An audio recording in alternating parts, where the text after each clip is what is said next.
Hello po, ear sign, Aquarius, Gemini, Libra. Kumusta po kayong lahat? Okay, so ear sign, maraming salamat po sa walang sawang pagsubaybay sa ating pong mga reading.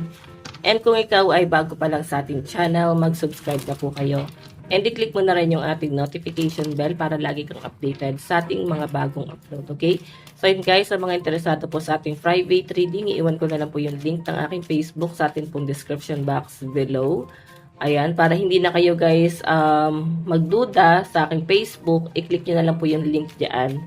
Diretso na po yun sa aking Facebook, okay? So, ayan, ear sign. Ibang card naman yung gagamitin natin. Kasi parang gusto yung energy ng card ko na ginamit kanina. Okay, ear sign, Aquarius, Gemini, Libra, Gabay, Kapalaran.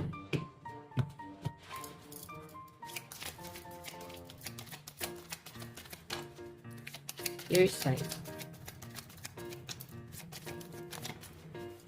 So, ear sign, meron po tayong Ace of Wands, Breakthrough, Inspiration, New Direction. So, iba sa inyo guys, nakikita ko dito nagkakaroon ng mga bagong cycle. Yung iba sa inyo, feeling ko parang hinahanda ka lang ng universe, no? Kung mararamdaman mo, parang biglang may pagbabagong nangyayari. Pwedeng sa source of income, pwedeng sa trabaho mo, nagbago yung rules. So feeling ko dito, ear sign, parang preparation pa lang to, no? Hinahanda ka lang ni universe, sa malaking pagbabagong paparating sa buhay mo. Kasi guys, ito of my son, ito guys ay bagong cycle. Pwedeng yung iba sa inyo, parang, may nangyayari lang din na parang hindi mo gusto. Kasi parang may calling kasi sa inyo. Water sign. I think parang sinasabi ni universe na, kaya nalulugi ka dyan, kung ba't lumilit ang sahod mo dyan. Kasi meron akong ibang plano pa sa'yo, parang wag ka lang masyado maging kampante dyan, baka kailangan mag-expand ka. Parang ganon, no? Parang kailangan ng mga ear sign dito, magkaroon ka ng ibang idea kung ano pa ba yung pwede nyong pasukin.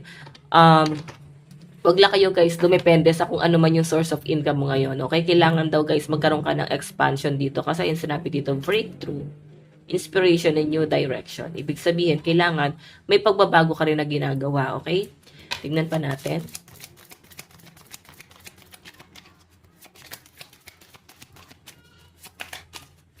Meron po tayong the lovers, kindred spirit, desire, and connection. So, nakakatuwa lang kasi may mga ear sign dito na nandiyan yung person mo. Okay? Nakikita ko na parang ginagabayan ka niya, iniingatan ka, inaalagaan ka, minamahal ka.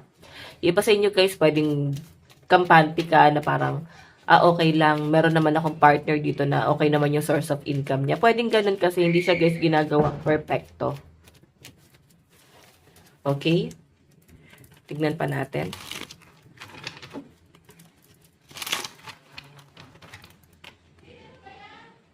Ayan.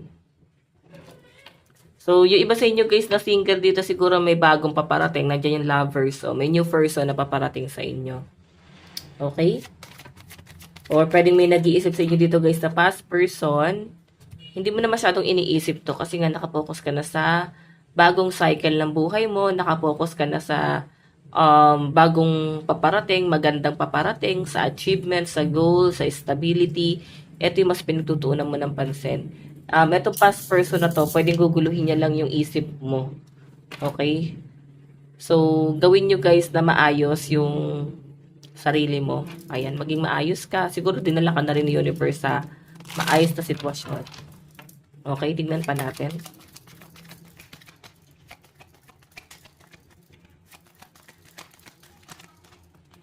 Meron po tayong 8 of coins. Apprenticeship, dedication, and achieving goals. Ayan. So, ear sign, nakatingin ka sa puso mo, no? Nakatingin ka sa love life mo.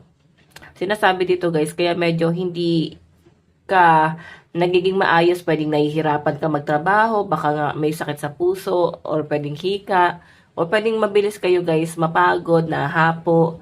Yung iba sa inyo guys, pwedeng broken hearted, kung ba't guys hindi makapag-focus. Malaki kasing impact talaga pag broken hearted ka, lahat apektado dyan. Okay? So, siguro may mga ears na dito na humingi kayo ng tulong. Okay? para ma-achieve mo yung mga goals mo sa buhay. Pero nakita ko guys, may, ayun o, may maano sa inyo. Tawag dito guys, may nagbabantay sa inyo, may nag-guide sa'yo sa kung ano yung dapat mong gawin, na parang hindi ka dapat maguluhan, piliin mo kung ano yung mas maayos, ano yung mas tama. Okay? Tignan pa natin ear sign, Aquarius, Gemini, Libra.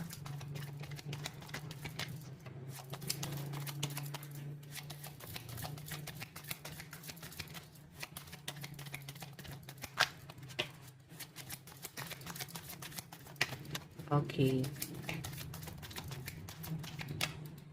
So, meron tayong 7 of Wands, Conviction, Defiance, Stand Your Ground.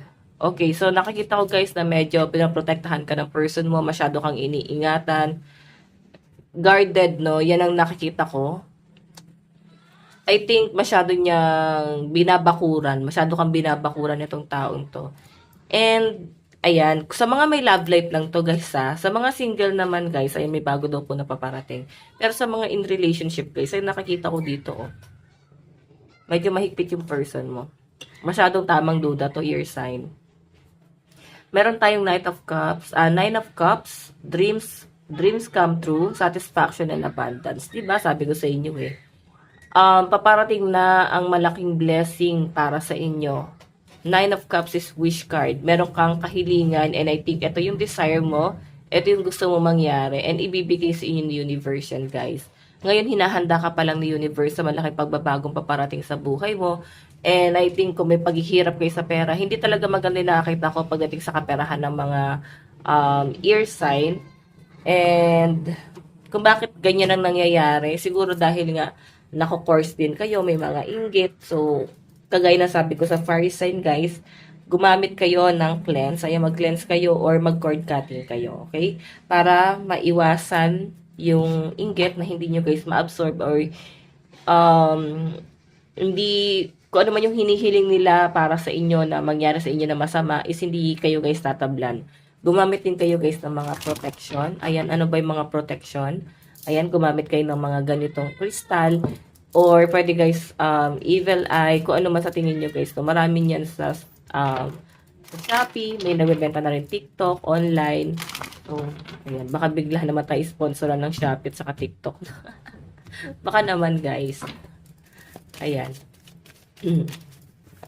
Advice, tignan natin, meron tayong, diba, you're very close to achieving your goals. Napakalapit mo na, your sign. So, kailangan maghinayang ka sa mga bagay na pwede mong bitawan or mga bagay na hindi mo na pagtutuunan ng pansin kasi yung energy mo nakapokus sa ibang bagay. Medyo distracted, guys. Kagaya na sabi ko nga, nakapokus kayo sa puso mo or iniisip mo parang napapagod ka na or nawawalan ka na guys ng gana, parang ayaw mo na dito. Ayan. So, guys, ito lang po ang inyong reading. Bukas po ulit. God bless and love you all. Bye-bye.